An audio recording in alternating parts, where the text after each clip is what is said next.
আসসালামু আলাইকুম। এখানে ব্রয়লার বাচ্চা পাওয়া যায়।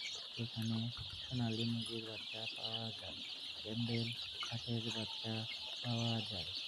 ঠিকানা জয়পুর হাট। মোবাইল নাম্বার স্ক্রিনে দেওয়া আছে। জয়পুর হাট টেগর এল।